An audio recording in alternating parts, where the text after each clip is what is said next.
वंदे मातरम। राम का भव्य मंदिर बन गया। हर गांव में सुंदर सुंदर मस्जिद बन रही है, मंदिर बन रहे हैं, गुरुद्वारे बन रहे हैं। जहाँ जिसका प्रभाव है और जो जिस धर्म से जुड़ा है वह अपने परमात्मा के लिए, अपने ईश्वर के लिए कुछ ना कुछ बना रहा है, पर इनके लिए कुछ नहीं बनता है। जिन्होंने हमें आज़ादी दिलाई, खुले आसमान के नीचे आज हम जी रहे हैं, अपने अधिकार मांग लेते हैं, डट के सिर ठोक के, उनको भुला दिया। मैं कुछ लाइनें पढ़ रहा था।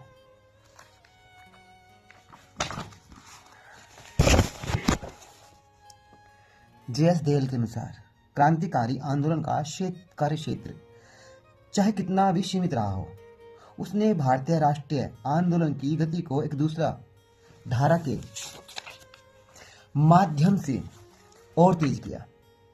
बेसिक यह कहा जा सकता है कि उनके भगत सिंह और उनके साथियों के कार्यकलापों ने भारतीय राष्ट्रीय कांग्रेस के लिए दिसंबर 1929 में लाहौर अधिवेशन में पूर्ण स्वतंत्रता की मांग करने और पूर्ण स्वराज्य का प्रस्ताव पास करने का पथ प्रशस्त किया।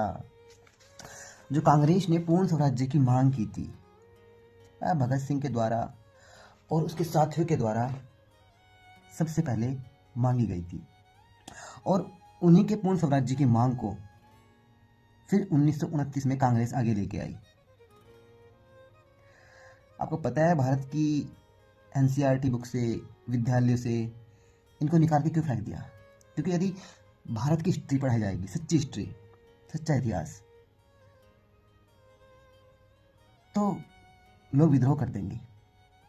और यही कारण है कि इनको नहीं पढ़ाया जाता है विद्यालयों में, इनकी सच्चाई को नहीं बताया जाता है, आगे नहीं लाया जाता है। इन्होंने अपना सारा जीवन बलिदान कर दिया हंसते हंसते देश के लिए, अपनी मातृभूमि के लिए। या धर्म से, जाति से, नस्ल से ऊपर उठ के जीते थे और लोगों को भी प्रेरित करते थे कि अपने जीवन को बेहतर बनाओ और इन जालिमों को यहाँ से निकाल फेंको, अंग्रेजों को।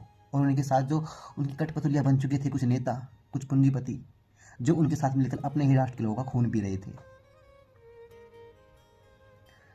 अपना एक ही सपना था कि हमारे गांव में एक छोटा सा मंदिर हो, म्यूजियम हो इनके लिए, जहाँ पर इनकी कहानियां लिखी हो,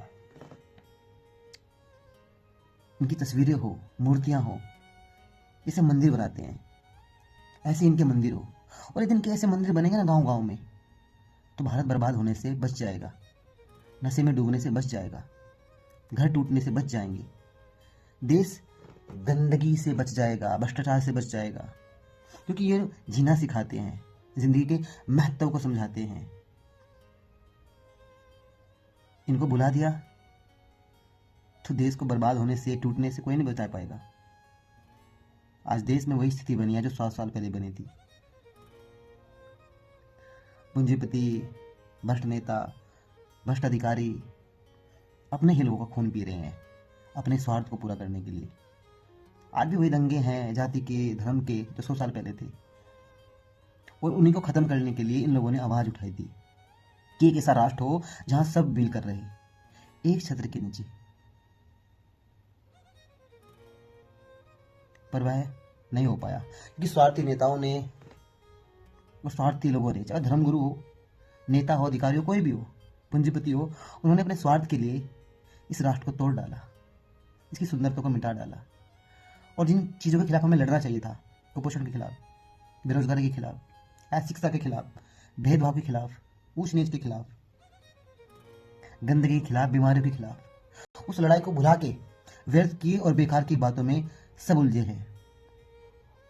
और इन सबसे मिलेगा क्या? तनाव, हिंसा, बर्बादी, बीमारियां। हमारा देश आज भी इतना गंदा है कि जब भी आप इसको गूगल पर सर्च करके देखेंगे कि दुनिया का सबसे गंदा राष्ट्र कौन सा है, तो उसमें भारत दूसरे तीसरे नंबर पर आता है, और बहुत सी शहर तो इसके एशिया पहले नंबर पर आते हैं।